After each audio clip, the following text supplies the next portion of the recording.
Hey everyone, this is Raymond, your co-host on the Front Porch Philosophers podcast. Thanks for listening to today's episode. Don't forget to hit that subscribe button and follow us on Twitter at Philosophy Porch for live updates about future content. You can check us out on YouTube, Spotify, iTunes, and Google Play. You can also become a founding member of our podcast by going to patreon.com/fpphilosophers, where you can support our show, get access to our blog, and learn more about the host of the Front Porch Philosophers podcast. Thanks for listening.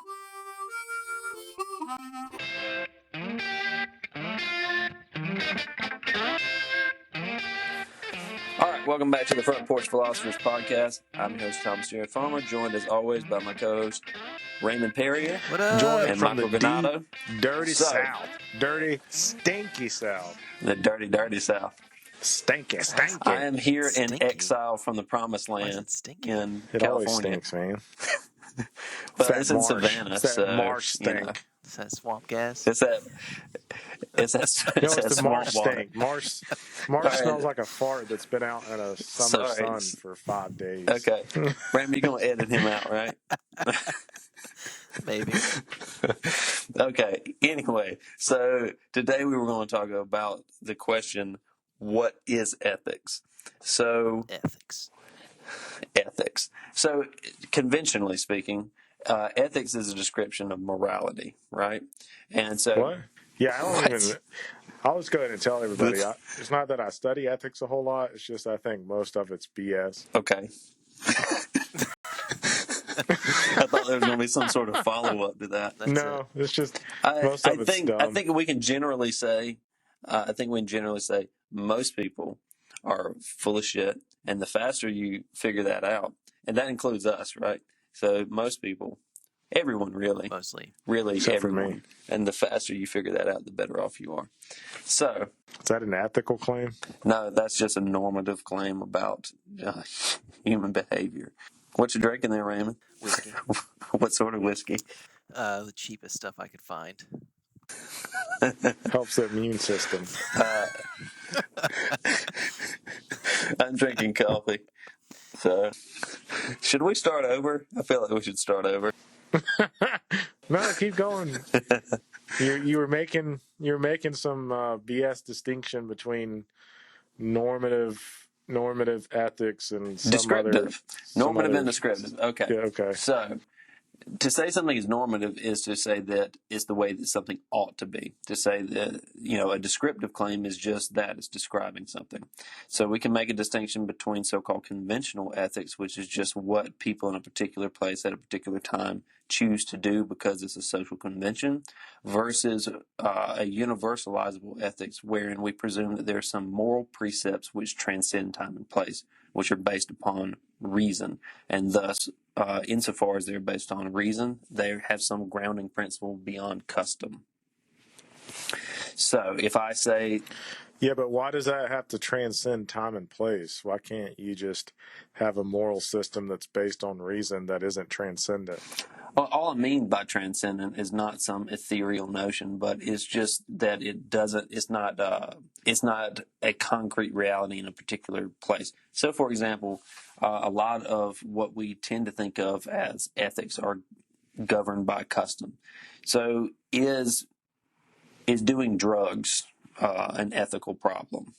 Well, some people would say yes, some people would say no, but the assumptions about the morality of doing illicit drugs is largely informed by the society in which we live, and the society in which we live has criminalized it for a long period of time. Rather than seeing it as, say, a public health issue, we, put people in jail for it. So, is it a moral issue? Recognizing it as such seems to already kind of import some value claims, which are not strictly necessary. Now, would someone in another society at another time and place see it as a moral claim? I'm not sure that they would. But whether or not you should murder another person, that seems to be the sort of maxim which applies, or at least when I say murder, I mean kill unjustly. Should you kill someone unjustly within a society or without some cause? Most societies throughout history, I can't think of an exception, would prohibit such behavior. Right. Yeah. So conventional and universal, or normative and descriptive, basically the distinction is what laws and rules govern our society versus what is right and wrong, or good and bad, in a more sort of moral sense. Yeah. I mean, the problem is, Doesn't that seem like a false dichotomy, though? No, I don't think so. But I mean, one may be idealistic while the other one is just practical. But you could still have laws and customs that are based upon reason, Yeah, right? yeah. well, you have to have a starting place for the conversation, Michael. That's what really. What about experience? Okay, well, experience is still going to come out in terms of conventions, right? So the very idea. At least some of it. But it seems like you're framing the problem as either, on the one hand, we have to have a transcendent option, or on the other hand, it's just all reducible to laws or customs. Like, that just seems like a real oversimplification of what ethics is. Well, I think there's a both and an either or. There's definitely, they stand, you could say they stand in a mutual relation where they're kind of playing off of each other. Sometimes morals impact, laws and rules, and sometimes rules and laws have no grounding on morals at all. They're simply for some other sort of purpose. So it would be helpful then, because there are certainly rules and laws that are practical and grounded on reason that may not have as much of a moral footing. Like you have murder, and then you have, I don't know, bankruptcy laws, right? Yeah. Or just think of it like this: is it a moral problem to run a traffic light if there's no one around? Is that a moral issue? Could be. I mean, it's a legal issue if you get caught. Well, yeah, see, that's the thing. It could be. It depends on how you're framing morality. Is it wrong because it's just the violation of a social norm? Right, explicitly so. Like, society has the right to create laws which govern human behavior for those members of society, such that to violate the law, regardless of the outcome of it, is itself a violation of a social contract, and therefore it's wrong, in which case you're relying upon some notion about obligations. And those obligations are grounded in assumptions about what constitutes right and wrong. Yeah, that's true. Yeah, I would agree. So that seems to be implicit. The idea that there are some things which are right and some things which are wrong, that's implicit in all of this. The question is, what makes something right and wrong? Is it the violation of some principle? Or is it just a socially contracted thing? We made an agreement. Well, even if we made an agreement, if I violate the agreement, what is wrong with that, right? What seems to be understood is that the making of a contract obligates you to fulfill the contract, whether that's social or whether it's written into something. Ultimately, we're going to come back to some sort of distinction between right and wrong. And then the question is, what makes it such? Is it because it's reason, or is it because, like by divine fiat, these are just the principles which govern our behavior? Or is it something just like we have to create contracts in order to live together prosperously? Well, and with the example of the street light, the argument would be, at least in some sense, is not just that it's not some sort of arbitrary, obligation, so much as it is a question of safety, question of, protecting the lives of everybody who are participating in this activity of driving vehicles, right? Which would, otherwise increase the lack of safety of driving if everybody was just running around without any sort of order or organization. There'd be like, more accidents potentially and stuff like that. So there isn't. So in that case, there seems to be a mutually corresponding, deeper like moral law or moral issue there, which is the preservation of human life. Yeah. So there's a couple of distinctions I want to make real quick, because Jared, you threw out a lot of mumbo jumbo that I think we'll have to break down. A lot of hocus pocus. So first of all, what you said drew heavily upon the idea of a social contract theory. You should probably explain that for people who aren't familiar with it.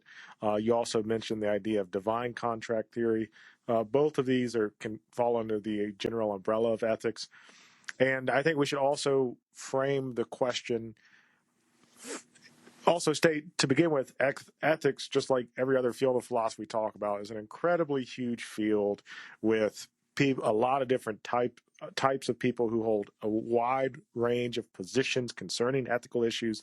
And we are kind of jumping all over the place here. So we should also talk about like the meta-ethical question of the ontology of ethics, which is also, I think, at the root of what we're saying. At least it's at the root of what I'm saying, because I would deny any sort of ethical ontology. But let's go back to those. I don't know which one you want to start with, or which one you feel like explaining. Well, hold on. All right. So here's the thing, right? So if we begin by looking at frames of reference and methodologies, right? So there are certain approaches to ethics which implicitly state how you would answer a ethical problem. So if you take like a deontological approach, which is a rule or obligation based approach, which is associated with someone like Immanuel Kant, or if you take a utilitarian frame of reference, which is a consequentialist based ethics, which means that the rightness of something is governed by the consequences, which is associated with John Stuart Mill, Jeremy Bentham, or if you take a more virtue ethics approach, which is associated with thinkers from both East and West, whether you're talking about Ming-Si in the East, or you're talking about Thomas Aquinas or Aristotle in the West. These are figures which think that character is really important. And then in a more conventional mode, a more recent mode, something like feminist care ethics, which also involves relational obligations and how relationships inform ethical behavior. All of these are approaches to ethics. They're frames of reference. But if you're going to, at the very start, deny some sort of ontology to ethical claims in the first place, and until we answer that, then there's no point in discussing, the merits of various methodologies if you're going to deny the claim at the outset. So why don't you sit in the hot chair and you tell me on what basis ethics is formed? On what basic ethics is formed, or on what basis, what reasons I believe that it doesn't have an ontology? Well, explain what you mean. Well, man, I don't know how to put this. First of all, I don't study ethics, obviously. Look at my life. And I'm not just because you study ethics doesn't mean that you're certainly ethical. not up to date on ethical literature, so I'll probably just piss off whoever listens to this and actually studies ethics. So I will say, I don't think all ethics is useless, and obviously I'm being like real. I'm exaggerating a lot here. Yeah, you got to make an interesting podcast, but Contrary. I think. So all of this heartache and trauma you put me through is just for the laws, for the sake of clickbait. Partially. So, like, for example, I think applied ethics is extremely useful and very productive. Applied ethics being dealing with a specific situation, a very specific question, like a specific ethical question, like should I eat meat? I think there are very good ways to answer that question. Or should I buy products from a certain company? In terms of applied ethics, are questions that I think could be answered by appealing to reason and by appealing to evidence, whatever form of evidence that might come in. But when talking about like ethical theory or talking about transcendent ethics, by talking about like divine command theory, for example, the idea that ethics is based on some laws established by God, or some sort of transcendent ethics that right and wrong is right and wrong regardless of the situation, the time, or the place, because right and wrong is sort of built in some weird Platonic realm that exists outside of human beings and that exists outside of space and time and however else you want to frame that. That to me is where I'm like, okay, that's cool, but I don't really see a point in that. A, it doesn't really apply to my life, and B, I don't see how any of it's justified. Well, I think that you're getting bogged down with the use of the term transcendent. So when you think of it in terms of abstraction as opposed to transcendent, because transcendent seems to imply the idea, as you said, that ethics are just kind of floating out there somewhere in the universe. Whereas if we think of it as an abstraction, that's basically making generalizations from a lot of individual instantiations of behavior. So we need some sort of ethical theory or approach unless we're going to look at every single incident as completely atomized and unrelated to any other event, which just does not seem pragmatic. So yeah, every situation is going to be conditioned by a lot of factors which are incidental to that one situation by itself. But if you do not have some kind of general ethical frame of reference, then it's going to be very difficult for you to make decisions in that instant. So I would root ethics in human beings and in humanity. Ethics is a human concern, and as a result, it's rooted in human reason, in human psychology, in human behavior, and all this other stuff. Yeah, I don't see how it could be rooted in anything else. Okay, fine. I mean, reason is just. That's fine. I mean, when I mentioned transcendent, what I meant was that it's based in reason. Reason transcends time and place, or at least the very. Doesn't transcend humanity. It doesn't transcend humanity. Did I say it transcended humanity? Well, when you say transcends, I mean, it usually means to go beyond something.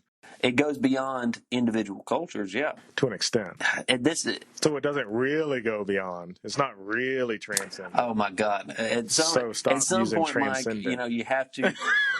You can't just keep moving the goalposts of how terms are used, right?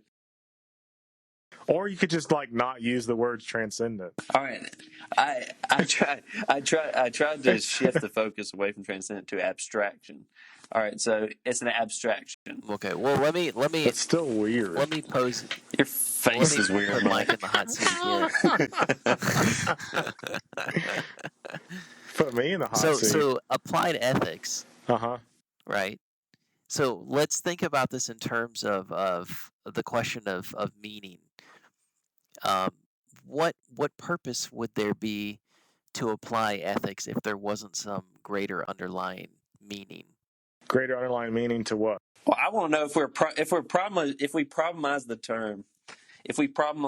the term ethics, how is adding the qualifier applied make it less ambiguous? I'm not problematizing the term. Exactly. I mean, it's got to be grounded on something. I mean, there's got to be a reason to apply it. Like, why would we care otherwise? Wait, so I would treat those as two different questions. Which one you want me to answer first? Both at the same time. I don't really think I'm problematizing ethics. I'm just problematizing ethical ontology, or however you want to say it, grand ethical theories that root ethics in something other than human beings. How about that?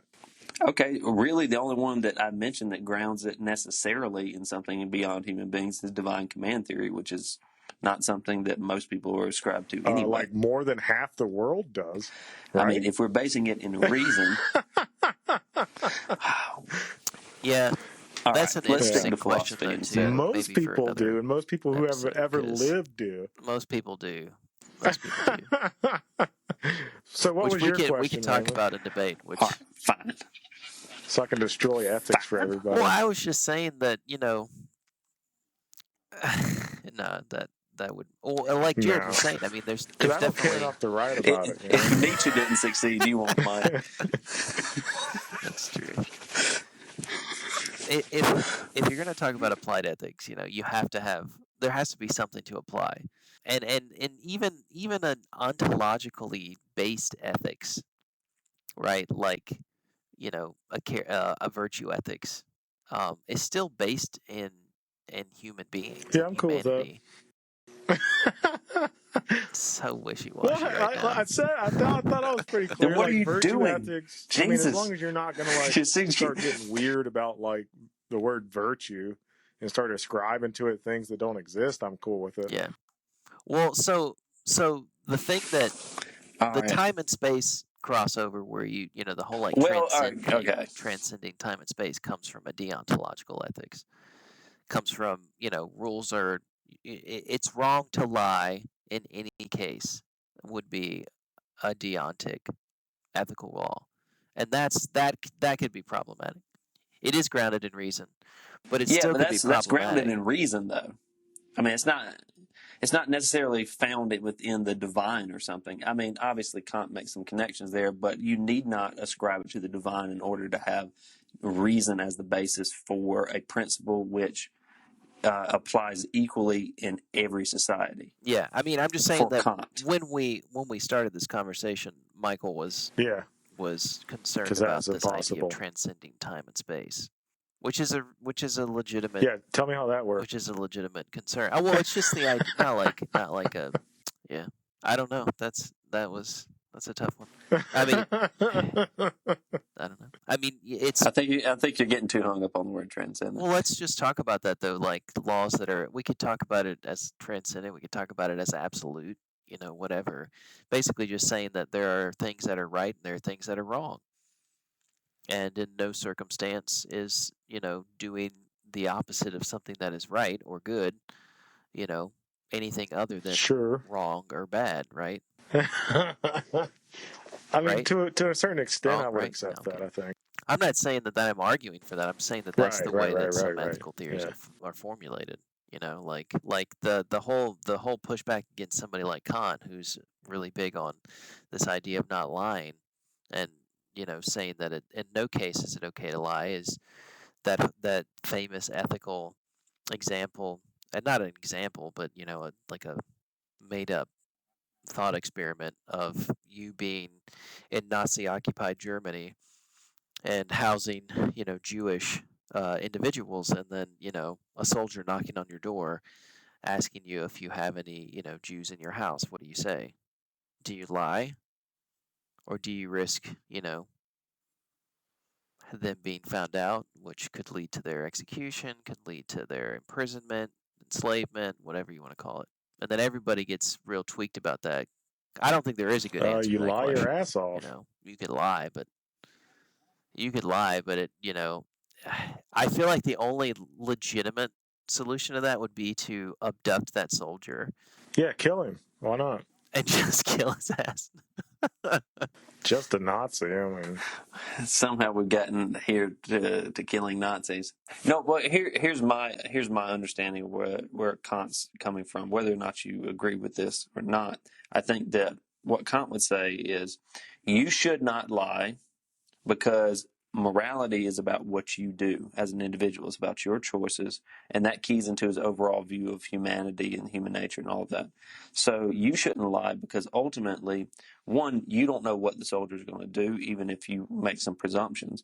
Two, whatever the soldier does, that's not really your moral responsibility necessarily, because you didn't make the soldier do it. Your responsibility is to tell the truth. And if everyone met their obligations, then we would live in the kingdom of ends and all that business. Now, correct me if I'm wrong, I just don't know. I don't know that Kant would say that the prudent thing to do would be to not lie, to tell the truth, and then allow the people under your care to be killed. I think he would say that would be an imprudent thing to do.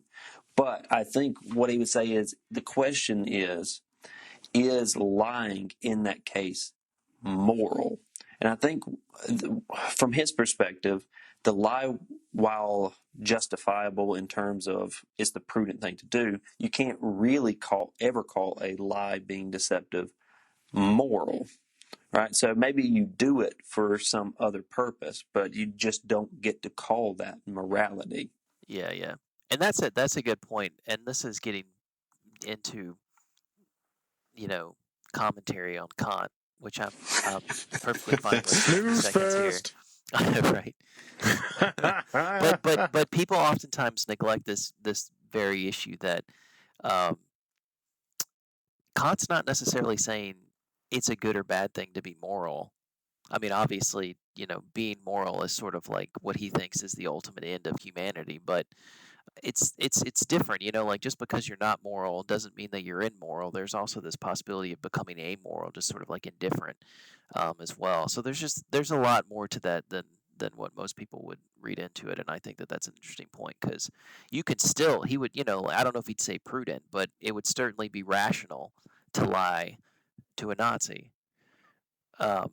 it just wouldn't be a moral decision, which is, I mean, in that moment, do you really care if you're being moral? I don't know. I don't know if it matters. Well, the thing is, for Kant, the only thing that passes muster in terms of being qualified to be called moral is whether or not it meets the categorical imperative. And the categorical imperative is just a question that you ask yourself before any decision in order to determine whether it's a moral decision, which is to say, would I will that what I'm about to do become a universal law, right? Would I want everyone in every situation to do what I'm about to do?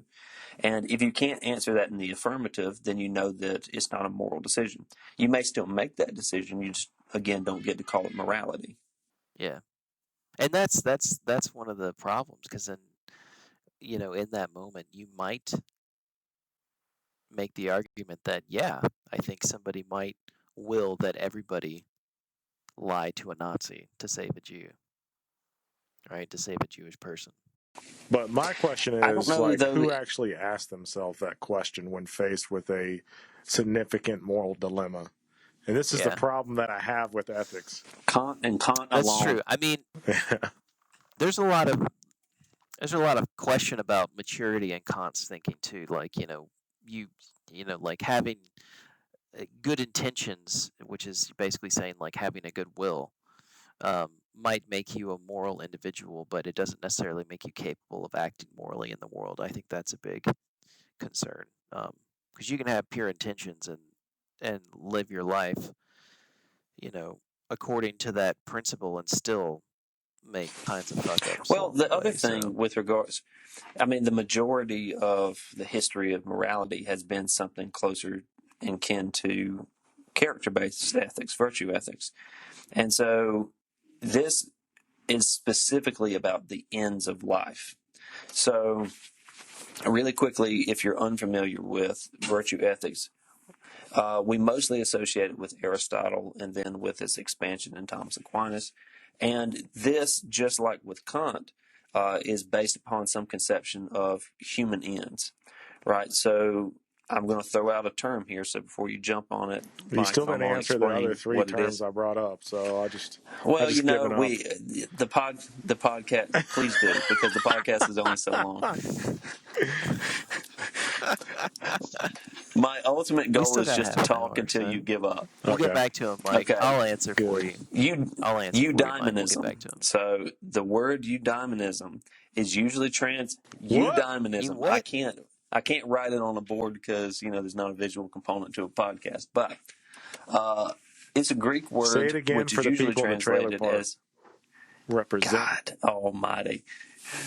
Eudaimonism. Yeah, look at that fancy word. Oh yeah, it's nice. Anyway, it's usually translated as happiness, which is not a great translation. Instead, a better translation would be something like human flourishing or wealthfulness to make up a word.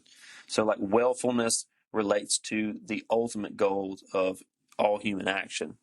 Now, let me finish describing this before you attempt to argue against it. So what Aristotle basically assumed was that every person was seeking their own eudaimonia. Everyone was seeking their own fulfillment.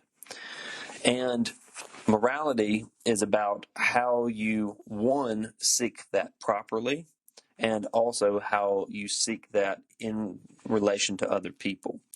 So everyone wants their own fulfillment, but what does that fulfillment look like? What does happiness actually look like? What does living a robust existence look like? Well, that part is difficult. That's the reason why he comes up with this idea of a golden mean, right? So that most of the time, A golden meme? no, golden mean. So the middle ground between. Oh, man. I actually got interested for a little bit. The middle ground between two extremes. So, for example, take the virtue of courage. So Aristotle described courage as basically being the mean or the middle between a foolhardiness that runs headlong into battle and doesn't take any account of the danger, and cowardice, right? So both foolhardiness and cowardice are vices because they don't get you closer to virtue. The virtue is that mean, it's that middle ground, and that's only born from wisdom, right? So Wisdom and character are trained behaviors. So the more you attune yourself to the proper conduct of life, it becomes a kind of sentiment. It's something that's ingrained in you. It's a habit, is the word that's used in Latin. A habitus is something that you just will perpetually do. Hibiscus. Christ. All right. Anyway, so for Aristotle, he has this goal in mind, which is his own fulfillment. And he thinks the best way to go about doing this is through the path of moderation, which of course also sounds a lot like Buddhism, right? So this sounds a lot like the middle way in, in Buddhism. Now, you can say, well, I don't not think so. everyone seeks their own happiness. What about people who want to, what about people who are suicidal? Well, Aristotle makes the case that they still think that that is their ultimate good. He thinks that they're mistaken about it. Or just a person who's terminally ill and wants to end their life. They've just made the assessment that continued pain is not sufficiently meeting that goal of willfulness. And so they think the termination of their existence is preferable to a continued existence of suffering. He thinks they're still trying to seek their own good. No person, according to Aristotle, consciously seeks their own bad. Now, character then, in terms of virtue ethics, is about learning how to live a social life while also seeking your own fulfillment. And that's very much grounded in reason and human wants and desires. So I think and that's whether it's East or West, this is what ethics has looked like for the majority of discourses on it. It's really been... Is it really grounded in that, though? I mean... Like how much psychology do they take into consideration? Formally, so is it really grounded? There's been a lot of discussions in contemporary discourse between, neuroscientists and philosophers and theologians about the topic of happiness and what constitutes happiness. I don't feel like I'm qualified to speak to that because I haven't read the literature, but I think that there's some at least intuitive standing for such an assumption. Because what would it look like to say someone is not seeking their own fulfillment? There's a lot of self-harmful behaviors out there. Yes, but again... There's a lot of mental illness out there. There's a Yeah. lot of defects out there that causes people to hurt themselves. Well, a couple of, to defend the idea, there's a couple of things going on there. One is a person who has some diminished capacities operating according to reason, in which case, can you really apply the same principles with regards to them? And then the other question would be, self-harm, what's motivating it? Again, if you can, maybe the theory is non-falsifiable, right? Because you can always explain behavior in relation to it. You make everything fit. Yeah, so that's the problem with something like psychoanalysis, right?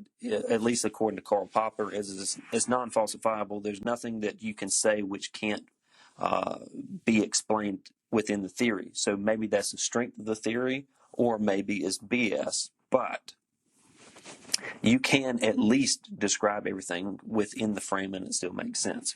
Whether that means it's ultimately correct or not, that's why we have conversations. It makes philosophical sense. It makes philosophical sense. It's highly simplistic and reductionist when it comes to analyzing the psychology of addiction, for example. Yeah, or even not even in that route. I think that virtue ethics I think it rings true with a lot of people today. I think just culturally speaking, I think people, that's how they think of it. They think of life as seeking after those like individual flourishment. But I agree that with Mike's, it's not just the psychological, but even the social and cultural components. If you're a black person in America, you may have the most virtuous character that you could possibly have and still be held, in bad situations or held back because of other factors within society. It doesn't create it doesn't create an equal playing field. I mean, even Aristotle himself had like a social class system that divided people out, that, put people in, levels where, basically if you were a peasant, that was where you were supposed to flourish as a peasant, not as somebody who was trying to, rise above that, or, be an individual apart from that. I don't think you can escape that issue. Even if you applied it today with a freer, quote unquote, freer society, there's still all of the historical verities that mess it up. Equal opportunity is not always equal unless we impose certain limitations on certain classes within society to allow other parts of society to catch up. And in that way, it would be very counterintuitive to a virtue ethics. You would have to literally, you know, put people down to let other people rise up to make an equal playing field. And we do that actively every day with, different laws in our society. Sounds like you're some kind of communist. Well, I don't know that that's a necessary component, though. I mean, to say descriptively that, take Aristotle, for example, that Aristotle was kind of a trash human being and that he advocated for an aristocracy, and yeah. But is that essential to the theory? I don't think it's essential to the theory. It's just kind of it's an incidental description. Well, you can make a lot of things permissible. It's not essential, but it's permissible. It's permissible, which is a yeah, I know, which is I think that's in the wake of all of the history of the awareness of human horribleness, to make a word up, human horribleness. A technical term. To use a technical word, that's what we'll call everything we make up a technical word. To use a technical word, human horribleness. At least it's alliteration. Yeah, human atrocity. In the reality is that we should be looking towards ethical theories that are proactive and preventative as opposed to reactive. Just plain and simple, like, instead of abiding by an ethical theory that permits the possibility of class stratification, we should be looking for ethical theories that don't, that it's not within the purview. I mean, I think even deontological ethical thinking has a lot more to offer, a equal playing field of, politics, culture, social, economic. I don't know anything y'all just said. Virtue ethics does. That's what we do. We start at a rational place, or at least we attempt to.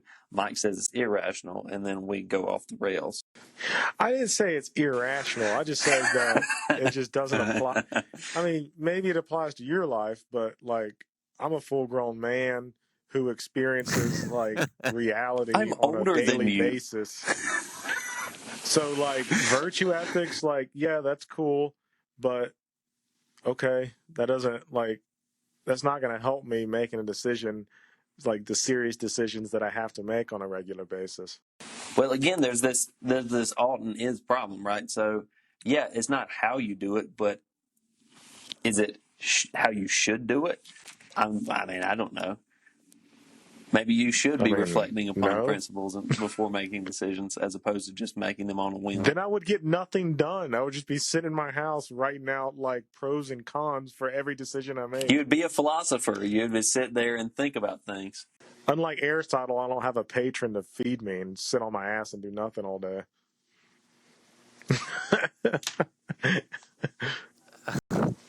Now that is true. Now that's what we're all striving for. That's right. On that note, go to our Patreon page. We'll solve whatever ethical dilemma you send to us. How about that? Using whatever ethical theory you want. Whatever you want it. Yeah, we'll rationalize it for you. Anyways, I mean, well, then what do you suggest, Mike? People make ethical decisions. Are you just saying they just don't do it informed? They have to be doing it. So I would say that there's a level of intuition involved in making ethical decisions, because I don't think that you rationalize before every decision.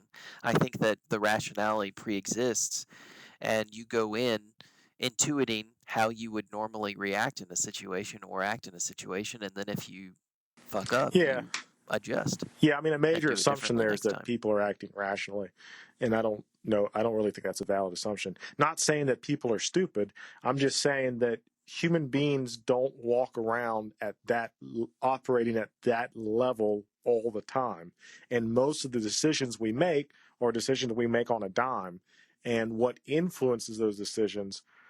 I'm again, I don't study this stuff, so I don't know, but I'm willing to bet that what influences those decisions is not some ethical theory, but is some bodily need, is some personal history, is some personal biases, is a whole host of reasons that has little to do with what we've been talking about so far. Okay, see, this is the reason why, if we remember way back 1,000 years ago when we started talking, I made this distinction for a reason, which is to say, when we talk about conventional morality, that's just descriptions of the ways in which people do make decisions, right? We make decisions based on cultural assumptions, based upon habits of mind, based upon unconscious drives, based upon any number of other factors.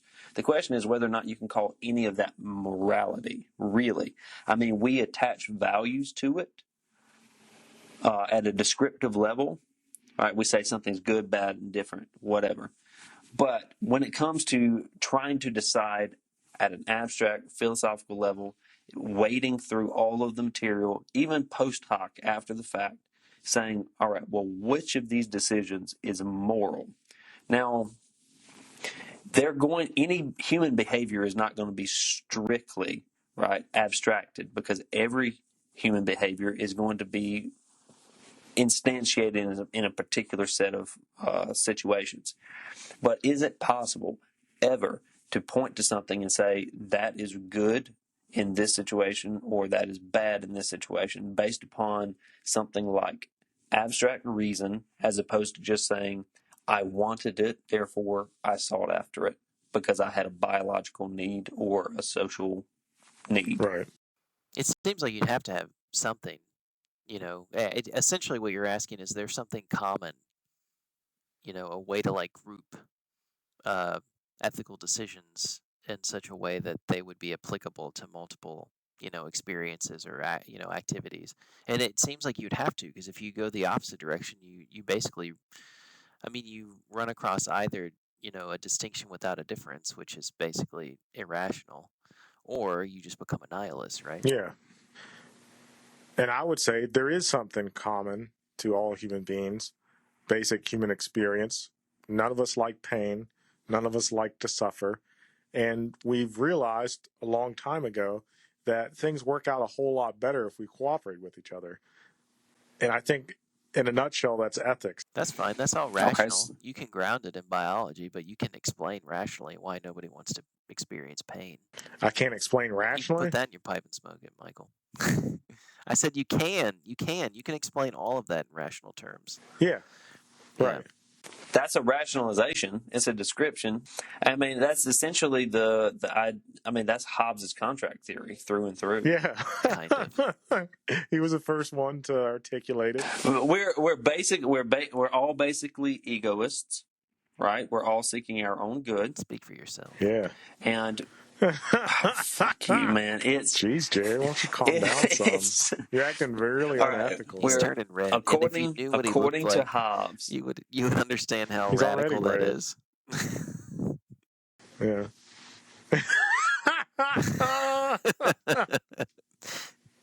He's like a cherry tomato right now. Oh man. You look like you should be wearing camouflage and carrying a shotgun. It's not hunting season. Well, you're in Mississippi. Is it hunting season in Mississippi? I don't even know. Because it's dark, I can't shoot turkeys in the middle of the night. That's illegal. It's turkey season. Speaking of ethical decisions, why are you here? Hunting. The only thing I ever hunt is serotonin. It's self-preservation, right? Oh my God. You're seeking your own willfulness, Mike. Just wanted to say you're proving my point. Okay. Well, sure. I have something wrong with my brain. I wouldn't describe through willfulness. Okay, describe it some other way. I mean, the point. That's a technical term. Yeah, I'll decide. I'll describe it in a way that's actually applicable to how my brain operates. Whatever, dude. Are you so Mike, you're trying to say that you think ethics is just based off I'm of trying to say what? biology. Ethics is based off of biology, like maybe social theory or like anthropology. I mean, I guess if I had to, and again, last time I read a book of ethics was probably when I was in grad school with these losers. Well, maybe you should shut your mouth then. Probably. I just wound up on a podcast. We're talking about ethics. Probably some Thomas Aquinas or something. Yeah, it was actually. Yeah, go figure. Yeah, no, I don't know. I just think ethics, for the most part, it's like any other game we play, where we create the rules and we say, okay, this is how the game operates. This is the parameter of the field. This is the rules when it comes to hitting the ball, or however you want to frame it. And yeah, like getting back to social contract theory, if you want to play the game, this is how you play it. If you don't want to play the game, Okay, so well, further question. leave. Can you be ethical but not moral? I don't know. That just sounds like a wordplay to me. That's the difference without a. What's you the say? difference? A distinction without a difference. I mean, I think ethics is just a description of. Yeah, ethics is just a description of morality, I think. I mean, I see ethics as just theories about morality, individual morality. Well, here's a question. All right, so essentially, I don't have any problem with what you said in terms of morality, or at least the way in which we actually the way in which we actually do ethics as being something essentially consistent with the social construction of reality. So much of what we actually do is social construction.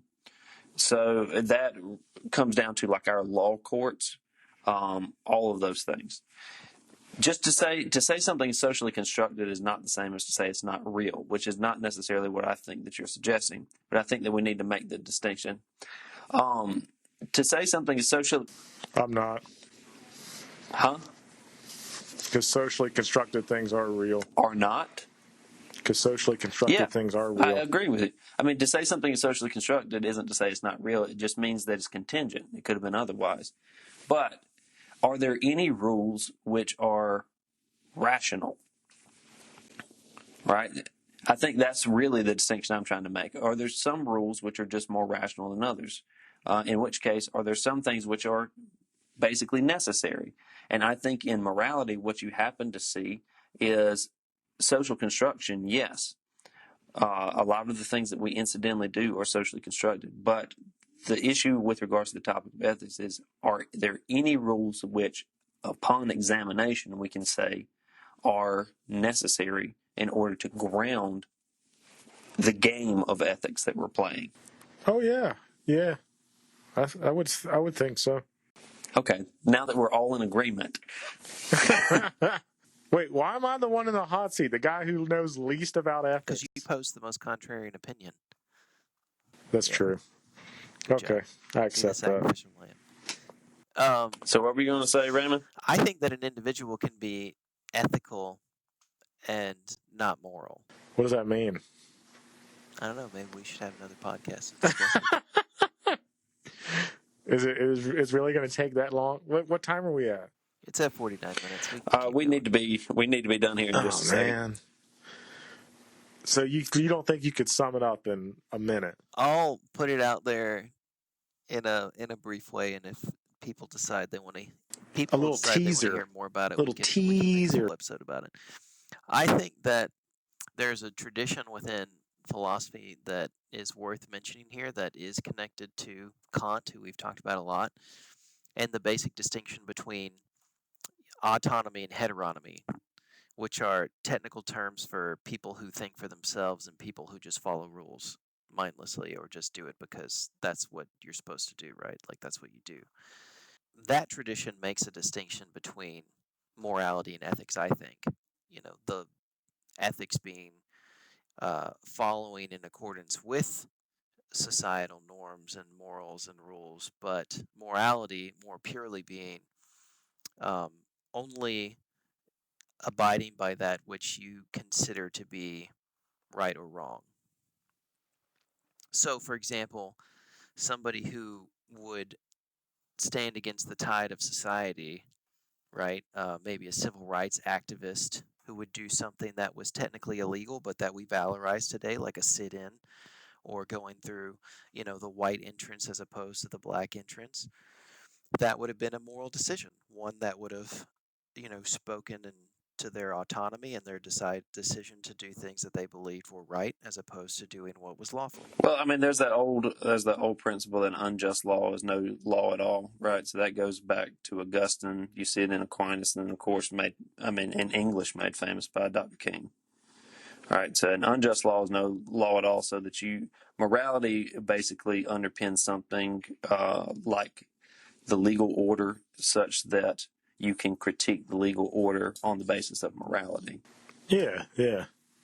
And just because I say like ethics is a game doesn't mean that we can't stop playing the game and change it up a bit. Maybe baseball sucks. We want to play football now because baseball's real boring. And who wants to watch guys hit a ball for 3 hours on TV?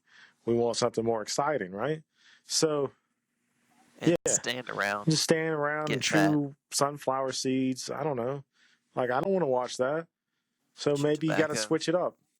Any sport that you can chew tobacco while playing requires too much downtime to be a sport. That's all I'm going to say.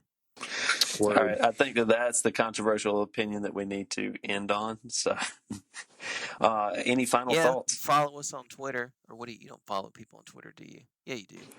Yes. God, maybe you shouldn't be the one advocating for social media. We on Twitter and Facebook. All right.